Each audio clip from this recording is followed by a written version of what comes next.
All right, it is the Washington Commanders in the divisional round. There's 4 teams left in the NFC, 4 teams left in the AFC. If we win this game, we will have the NFC Championship game right at home. Can't wait for that. So let me know in the comments, are you going to this game or are you going to be watching it alone? Are you going to get a group together? Let me know in the comments. I just think playoff football is going to be crazy. It's Saturday night, so it's just perfect. A lot of opportunities to have a party, do something like that. So let me know in the comments what your plan is. I don't know what mine is yet. I'll let you know. Maybe Craig and I will get together for this one. Might make sense to do that. Okay, really good positive news out of this bye week. We had the week off. It was fun watching games, but having like an off week, but your season's not over. It was a lot of fun. So here it is right here. A couple key players. So first of all, Alex Anzalone and Khalif Raymond came back last week. So it's perfect, especially like Anzalone comes back. He's got the broken arm with the plate in it. He gets to play and then let that heal and kind of see where he's at after a week. And he doesn't have to go week after week, right? He allows that to heal, and it's perfect. Khalif Raymond, same thing. Like got a little play, but also can hang out for a minute and see how it's feeling with the bye week. But the 2 big names I love is Terrion Arnold and Zeitler.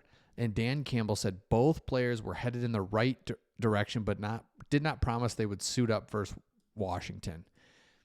One of the things about Dan Campbell, if you listen to him closely in his press conferences when it comes to injuries, is he's very accurate without saying much.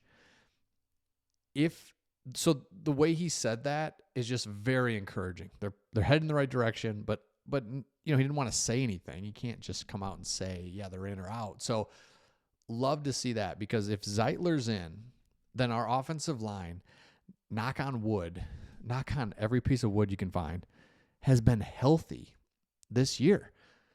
That has been one of the best things. If you go back previous years, it was Ragnow, or it was always somebody was injured and moving around. We could never get fully healthy. And it was like, man, if we could ever get this offensive line to just be healthy for consecutive games, man, we could really do some damage. And we weren't. Then they would get healthy. We'd go on, we'd win. This year, that has been something that's just been really overlooked, is that the Lions have been super healthy on the offensive line. So if Zeitler's good, here we go. We're ready to go, because we take on a team in the Commanders. And by the way, Commanders, so glad it's the Commanders. Oh my gosh. Because otherwise, didn't want to see the Packers just again. I probably would have beat them, but it's just already played them, already played the Vikings. Rams, don't want to do that again. That whole storyline.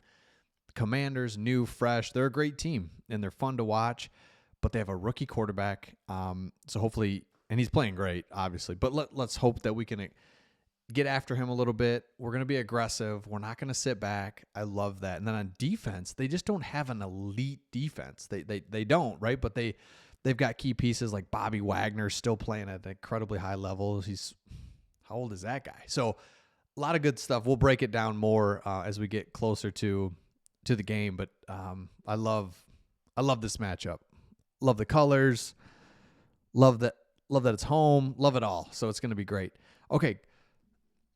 Another thing, so injuries we're feeling really good about. Rakestraw's another one. Rakestraw will be back at some point, probably not this week, but they started his evaluation window to get him going, but just another key piece. Because here's the truth. The Lions are in this weird spot. If you're being honest, you're like, hey, next man up, doesn't matter. And it's like, well, you see what happens when Anzalone comes back. One guy mattered so much. It's like, well, it does matter. We kind of do need some guys, right? So Anzalone being one of those guys that we did a video on him, how incredible the stats were when he plays. When he plays, the Lions are an elite defense. Just the numbers show it. When he does not play and he's not in the game, we have a hard time. We're asking Jack Campbell to do a lot, and Jack Campbell's really good next to Anzalone, but by himself and next to a no-namer, it's not good. So we need these players back, basically. We'll take anybody we can get at this point. It's late in the season. We know a lot of guys are just injuries that are not coming back, but some will be. So, okay, another thing, we've been watching closely as Aaron Glenn and Ben Johnson getting interviews. They went through interviews. They both went through quite a few. And it just feels like, man, the way I think they're going to take that is they're talking to other franchises. They see that other franchises are going to start at the bottom. They're seeing like, wow, the work that needs to be done, whether it's talent acquisition or their coaching staff, if they were to take another job with the Jets, the Bears.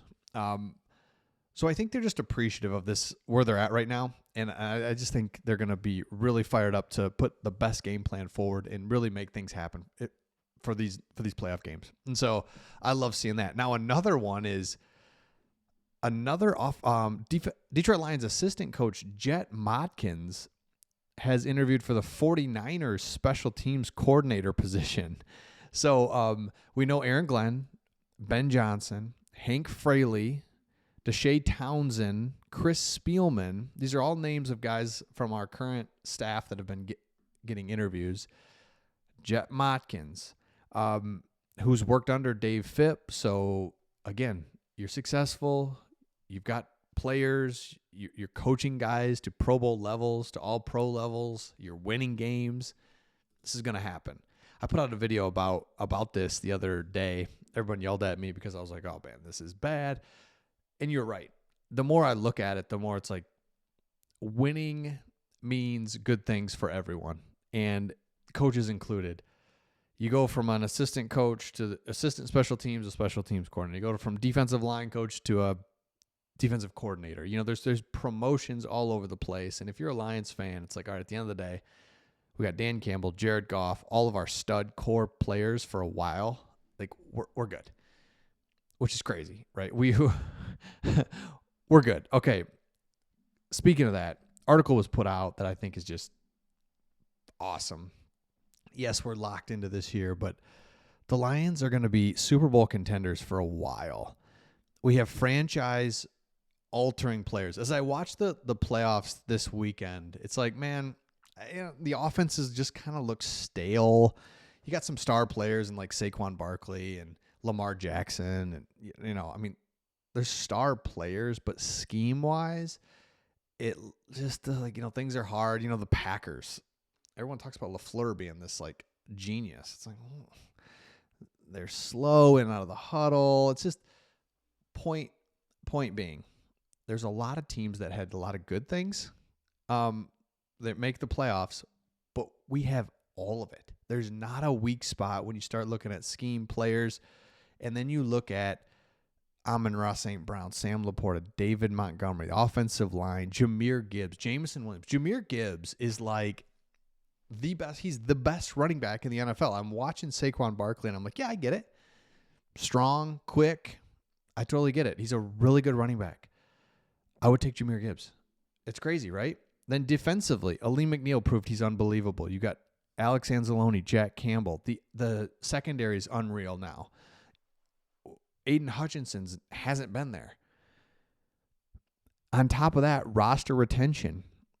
A great article here talks about how we've gotten out in front of the extensions for Sewell, St. Brown, McNeil. We're just going to stay out in front of it because Brad Holmes, when you draft well, you can identify really good talent, and then you can get out in front of the extension. It's just like buying a home. Home prices just keep going up. Like, for real, like, we don't know, and generally they have, right? They definitely have in our economy, but I'm saying we know for a fact that salary is just going to keep going up. So lock in that rate. All right, Amon-Ra St. Brown, we are going to sign you. So the second you're eligible to be signed, boom, we lock it in, and before you know it, he's the 8th highest paid wide receiver. And it's like, that's the stuff we got to keep doing. So I love it. So let me know your thoughts in the comments. Good injury news, a lot to talk about with the Commanders. And we'll be all over it in the next few videos. Make sure you subscribe, and we'll see you on the next one.